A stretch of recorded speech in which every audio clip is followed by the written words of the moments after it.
The new VP fired me to make the books look better for a buyout, but he didn't realize my handshake was the only thing keeping the lights on. My name is Clint Harper. I'm 46 years old, and I spent the last 19 years turning Apex Capital into something worth buying in the first place. Account director, that's what my business card said. What it should have said was, the guy who actually knows the clients. I managed $13.8 million of the firm's $31 million in annual revenue. Not the firm. Me. My relationships. My phone calls at 11 p.m. when someone's portfolio was tanking. My dinners at steakhouses where I learned about their kids' college plans and their wives' health scares and their fears about retirement. Before Apex, I spent 8 years in the Navy. Communications specialist. You learn things in the service that business school can't teach you. You learn that systems run on people, not processes. You learn that loyalty is earned in the small moments, not purchased in the big ones. And you learn to keep your mouth shut and your eyes open when the brass starts making decisions above your pay grade. I came to Apex when it was 12 people in a strip mall office that smelled like old coffee and desperation. Marcus Whitfield, the founder, hired me because I was the only applicant who asked about the clients instead of the commission structure. You're different, he'd said, leaning back in a chair that squeaked every time he moved. Most guys your age want to know about the upside. You want to know about the work. I built my book one client at a time. Frank Morrison was my first big one. Retired contractor, $2.1 million in assets, paranoid about every advisor he'd ever met. I drove to his house in Henderson every quarter for 3 years before he trusted me enough to consolidate his accounts. When his wife got diagnosed with Parkinson's, I was the one who helped them restructure everything for long-term care. When she passed, I was at the funeral. That's what they never understood about this business. The spreadsheets show assets under management.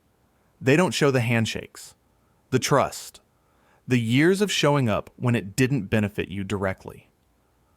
I missed my son's middle school graduation because Frank Morrison's nephew was trying to contest the estate. I missed my daughter's dance recital because a client in Summerlin had a panic attack during the 2008 crash, and I spent 6 hours on his back porch talking him out of liquidating everything at the bottom. My ex-wife once told me I was married to Apex, not to her. She wasn't wrong. The divorce cost me the house and $1,400 a month in alimony. But the clients stayed. The clients always stayed. That's what 19 years gets you. A book of business that runs on something no algorithm can replicate. Then Justin Thorne showed up. He was 31. Northwestern MBA, hired directly into the VP of Operations role that didn't exist until the board created it for him.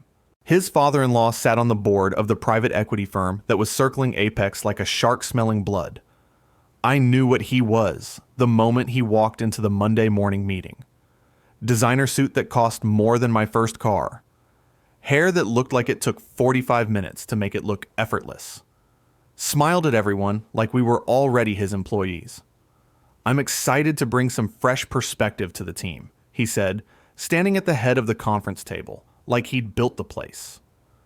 Apex has done incredible work, but we're leaving value on the table. We need to optimize our human capital allocation. Human capital allocation. I'd been in enough meetings to know what that meant. Over the next 6 weeks, I watched him move through the company like a virus. 3 account managers let go. The compliance officer who'd been with Marcus since the beginning. Gone. The back office team that processed our trades, outsourced to a firm in Phoenix. Streamlining, he called it. Positioning for growth. I kept my head down, worked my clients, pretended not to notice the consultants wandering the halls with clipboards and serious expressions. Then came the Thursday afternoon when Justin's assistant asked me to come to his office at 4:15 p.m. I knew. You always know. His office still smelled like the previous occupant. Meredith Hollis, our CFO for 11 years, who'd decided to pursue other opportunities 3 weeks earlier. Justin sat behind her old desk with a manila folder in front of him and a rehearsed expression of professional sympathy. "Clint, thanks for coming in." He didn't stand up, didn't offer his hand. "I want to talk about the direction of the company." A woman from HR stood in the corner, young, nervous, holding a tablet like a shield. "We're making some structural changes as we position Apex for its next chapter," Justin said. "And after a lot of analysis, we've determined that your role is one of the areas where we can create efficiency." I said nothing. He slid the folder across the desk. "This is a severance package. Quite generous given the circumstances. 3 months' salary, continuation of benefits, and a reference letter." I looked at the folder, didn't touch it. "The firm appreciates everything you've contributed," he continued, "but we need people who are aligned with our vision going forward. We're modernizing the workforce, bringing in talent that can scale with us." Scale. There was another one. "I understand," I said. He blinked. I think he expected pushback, maybe some begging, a reminder of my years of service, the clients I'd brought in, the revenue I generated. I gave him nothing. "You have until end of day Friday to clear your personal items," he said. "Security will escort you to your desk now to collect your things." I stood up. "Clint." He leaned forward, and for a moment the mask slipped, and I saw something underneath. Uncertainty, maybe, or the faint awareness that he was operating in territory he didn't understand. "I hope there are no hard feelings. This isn't personal. It's about positioning the company for the acquisition. The buyers want to see a certain profile. I'm sure they do. You're taking this well." He almost sounded suspicious. 19 years, I said. "You learn to read the room." I walked out. The HR woman followed me to my desk, keeping a respectful distance while I packed photos of my kids into a cardboard box. The framed letter from Marcus Whitfield thanking me for my 10-year anniversary. A coffee mug with a chip in the handle that I'd been meaning to replace for 6 years. I didn't say goodbye to anyone, didn't make a scene. Just walked through the lobby one last time, past the reception desk, and out into the Las Vegas heat. If you've ever had a boss who saw you as a line item instead of a person, hit that like button and subscribe. I sat in my truck in the parking garage for a while. The engine was off. The afternoon sun came through the windshield at a low angle that made everything too bright. Then I pulled out my phone. I had 47 client contacts saved in my personal phone. Not the company system, my phone. Because I'd learned a long time ago that relationships don't belong to corporations. They belong to the people who built them. I made 3 calls. I sat in my truck in the parking garage for a while. The engine was off. The afternoon sun came through the windshield at a low angle that made everything too bright. Then I pulled out my phone. I had 47 client contacts saved in my personal phone. Not the company system, my phone. Because I'd learned a long time ago that relationships don't belong to corporations. They belong to the people who built them. I made 3 calls. The first was to Frank Morrison. "Clint." His voice was the same as always, gravel and skepticism. "It's Thursday. We don't talk until Monday." "They let me go, Frank." Silence. Then, "Those sons of bitches." "New management. Positioning for a buyout. I'm out effective immediately." "Where are you going?" "I have some conversations to have, but I wanted you to hear it from me first." "Clint." Frank's voice dropped into something quieter, harder. "I've been with Apex for 14 years because of you. You understand that? Not the firm, not the fancy office. You. I appreciate that. What do you need from me?" I watched a car pull into the garage. Silver BMW. I recognized the plates. Justin Thorne, back from his 3:30 coffee meeting. He walked past my truck without looking up from his phone. "Nothing right now," I said. "I just wanted you to know. You call me when you land somewhere. First day. I don't care if it's a folding table in a strip mall." "Yes, sir." I hung up. The second call was to Patricia Vance, $3.2 million in managed assets, retired oncologist, widowed. She'd referred me 11 clients over the years because I'd sat with her for 4 hours after her husband's stroke and helped her understand what the hospital social worker couldn't explain. Oh, Clint. She sounded like someone had told her a family member died. I wondered when this would happen. That new man called me last week, tried to introduce himself as my new primary contact. What did you tell him? I told him I have a primary contact, and his name is Clint Harper. He didn't seem to like that. Patricia, You don't need to say anything. Just tell me where to send the transfer paperwork when you're ready. The third call was to David Whitmore, commercial real estate developer. $4.1 million in various accounts. We'd met at a charity poker tournament 12 years ago, and he'd been my client ever since. His wife sent me a Christmas card every year with a photo of their grandchildren. I heard, he said before I could finish the first sentence. Marcus called me an hour ago. He's furious. That stopped me. Marcus called you? Called me, Patricia. Frank. Probably half your book by now. He said some MBA kid pushed you out to juice the numbers for a sale. David's laugh was bitter. Clint, I've been in business 40 years. I've seen this movie before. They always think the customers come with the furniture. I appreciate you saying that. I'm not saying it to make you feel better. I'm saying it because you should know what's about to happen. I called my attorney after I hung up with Marcus. My transfer paperwork goes out tomorrow morning. I sat in that parking garage for another 20 minutes after the last call ended. The sun moved lower. The shadows got longer. I didn't feel angry. I didn't feel vindicated. I just felt tired. I drove home to my apartment. It's a 2-bedroom in a complex off Sahara. Nothing fancy. My daughter's room is still set up for when she visits, even though she's 22 now and lives in Phoenix. My son's old baseball trophies line a shelf in the living room because I never had the heart to put them in storage. I poured 3 fingers of bourbon and sat on the back patio. The city was starting to light up. Neon and ambition and desperate hope, the way Las Vegas always looks when the sun goes down. My phone buzzed at 6:47 p.m. Text from a number I didn't recognize. Clint, this is Sarah from compliance. I'm not supposed to contact you, but I thought you should know. The Whitmore account just submitted transfer paperwork. Justin is in Marcus's old office with the door closed.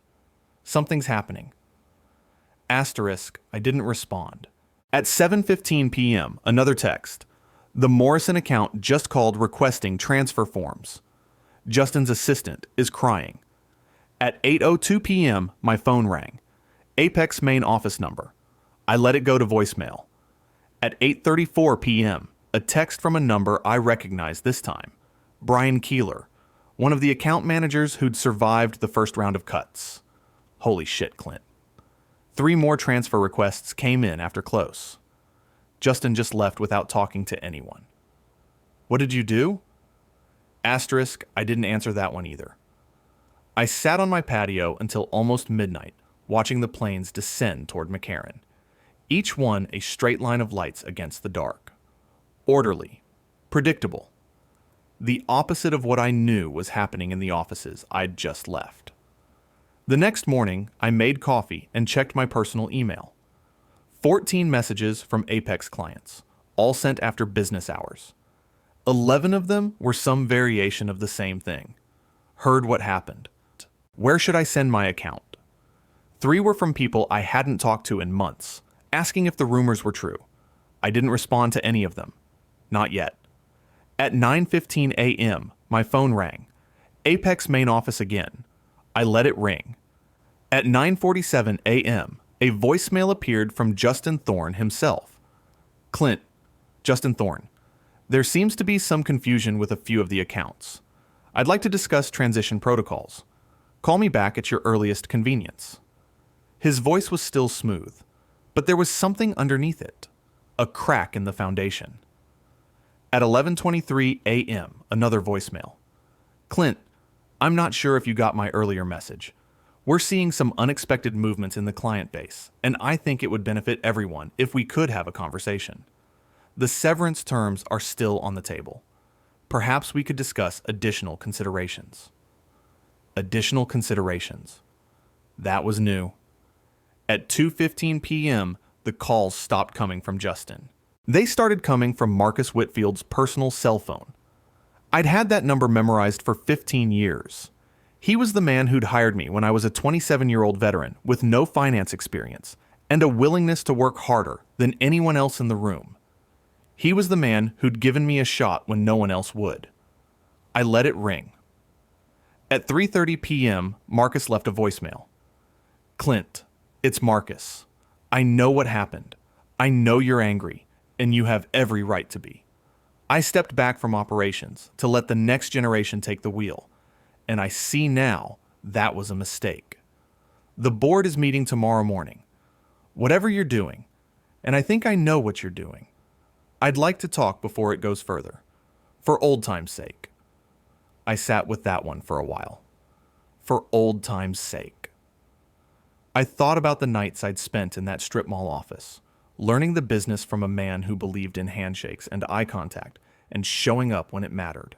I thought about the Christmas bonuses that were always a little more than they needed to be, the way he'd remembered my kids' birthdays, the card he'd sent when my marriage fell apart, and I thought about the fact that he'd let Justin Thorne walk through those doors and dismantle everything we'd built together, and he hadn't said a word. At 4 p.m. on Friday, my phone rang one more time. Unknown number, Las Vegas area code. I answered. Mr. Harper? The voice was young, female, nervous. This is Rebecca from the acquisitions team at Hartwell Partners. I'm calling on behalf of our managing director. There's been some... She paused. I could hear voices in the background, urgent and overlapping. There's been some developments regarding the Apex transaction. The revenue verification isn't matching the projections we were provided. We're seeing significant contract termination notices. I see. Our due diligence team is asking questions about client retention metrics, specifically regarding accounts managed by a former employee named...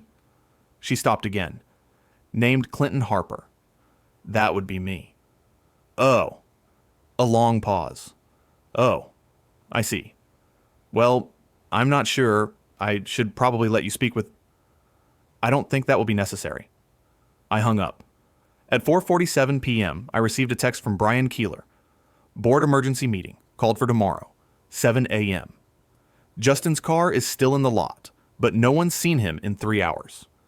Someone said the Hartwell deal is dead. Is that true? Asterisk, I didn't answer. At 5:30 p.m., I poured another 3 fingers of bourbon and sat on my patio. The sun was setting again, orange and red streaking across the desert sky. My phone buzzed, then buzzed again, then started buzzing continuously, calls and texts overlapping, the screen lighting up with names and numbers I recognized, and some I didn't. I turned it face down on the table. My dog, an old yellow lab named Duke, wandered out through the sliding door and settled at my feet. He was 12 years old, mostly deaf, and had been with me longer than my marriage lasted. He knew when something had shifted.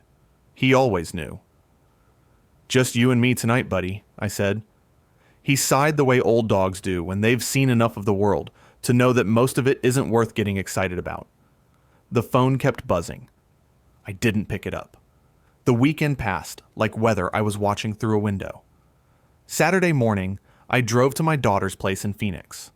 3.5 hours through desert that looked the same as it had for 1,000,000 years. She made me lunch, grilled cheese, the way I used to make it for her when she was 7.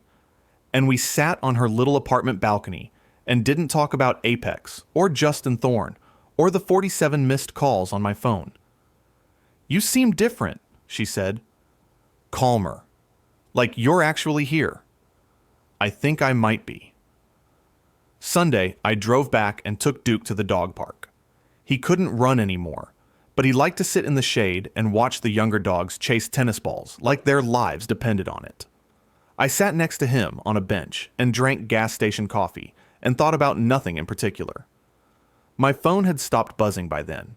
The calls had tapered off around midnight Saturday. Either they'd given up or they'd found other numbers to try. Monday morning at 8:15 a.m., I got a call from a number I'd been expecting. Clint Harper.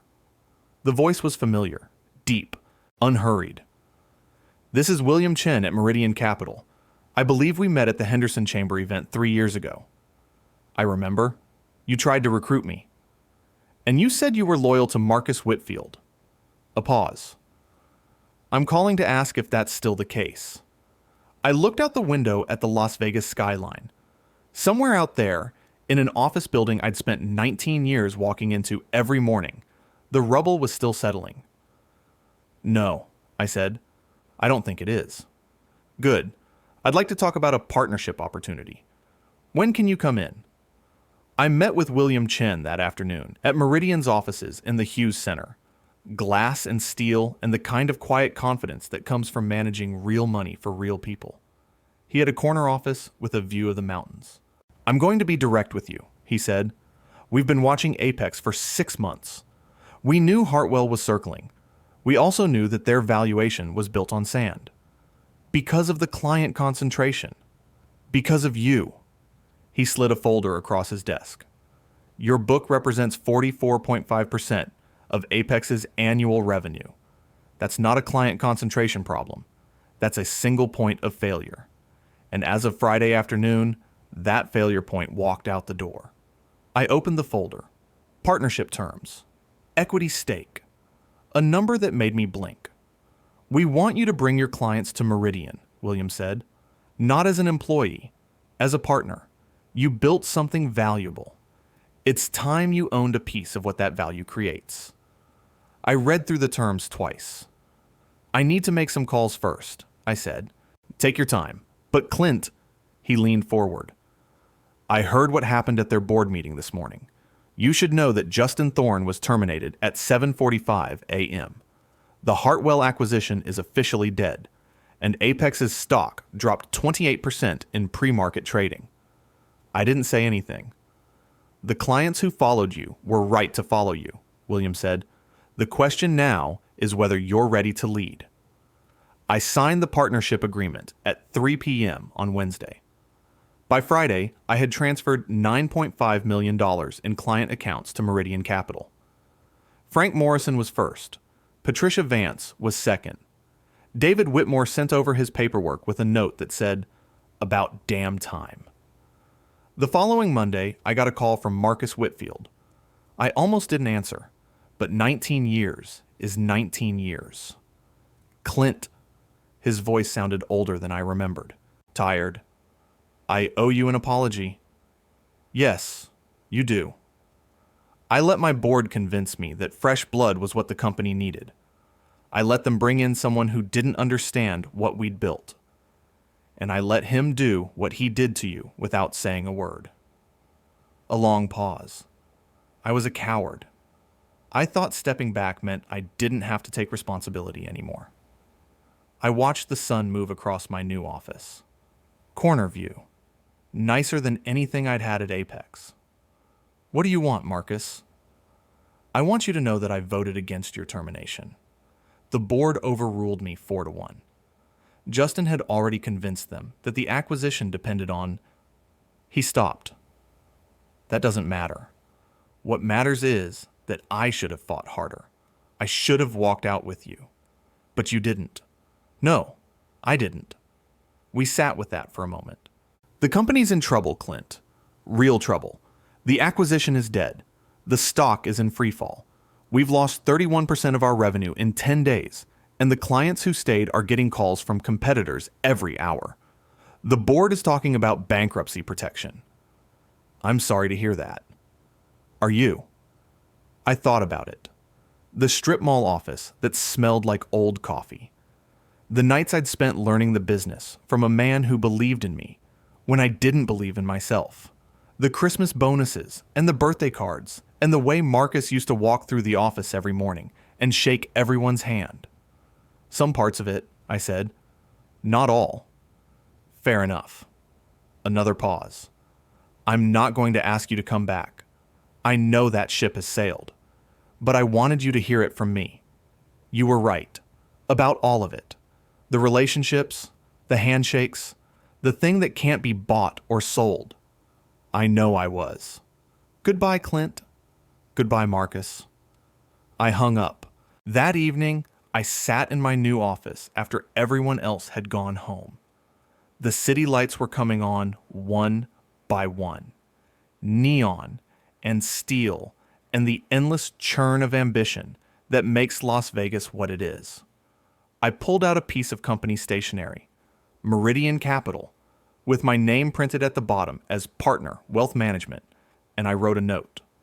Dear CEO of Apex Capital, you can buy a company, but you can't buy loyalty. Best regards, Clint Harper. I addressed it to the Apex Executive Suite. No specific name. Whoever was sitting in the chair by the time it arrived would understand. I dropped it in the outgoing mail and poured myself 3 fingers of bourbon from the bottle I'd brought from home. The good stuff, not the daily drinker. My phone buzzed. Text from my son. Dad, I got the job. The one in Denver I told you about. Can you come up for a weekend soon? I want to show you around. I typed back, name the date. I'll be there. I sat there for a while longer, watching the planes descend toward the airport. Each one a straight line of lights. Orderly. Predictable. Duke was at home, probably asleep on the couch where he wasn't supposed to be. My daughter had sent me a picture of the succulent I'd bought her, thriving on her windowsill. My book of business was worth more than it had ever been, and for the first time in 19 years, I owned a piece of what I'd built. The next morning, I walked into Meridian at 7:30 a.m. My nameplate was already on the door. Clint Harper, partner. I had my first client meeting at 8 o'clock. Frank Morrison, coming in to sign the final paperwork and shake my hand in my new office. He'd brought a bottle of scotch, Macallan 18, the kind of thing he'd never have bought before his wife passed. You earned this, he said, setting it on my desk. Every bit of it. I appreciate that, Frank. No. He sat down across from me, the same gravel and skepticism in his voice that had made him impossible to work with for 3 years before he finally trusted me. I mean, you earned it. Not just today. Every phone call at midnight. Every drive to Henderson. Every funeral you showed up to when you didn't have to. I didn't know what to say to that. That's what they never understand, he said. The MBA types. The optimization kids. They think loyalty is a line item. Something you can cut when the numbers don't work. He shook his head. Loyalty is what's left when everything else falls apart, and you can't fake it. We shook hands. The same handshake we'd shared for 14 years. Sometimes, the best revenge isn't loud. It doesn't come with lawyers or lawsuits or public humiliation. Sometimes it's just walking away with your head up and your phone ringing with people who remember what you're worth. Justin Thorne landed at a small firm in Reno 6 months later. I heard he's doing fine. Nothing special. Just fine. Apex survived. Barely. New management. New strategy. They're rebuilding slowly, one client at a time. The way it should have been done all along. And me? I'm exactly where I'm supposed to be. Corner office, partnership stake, a book of business built on something no algorithm can replicate. My son's coming to town next month. We're going to a baseball game. First one since he was 12. I'm not going to miss it. If you enjoyed this story, hit that like button and let me know what you think in the comments. And if you haven't subscribed yet, subscribe and ring that notification bell to get alerts about new stories like this one. Thanks for watching. See you in the next video.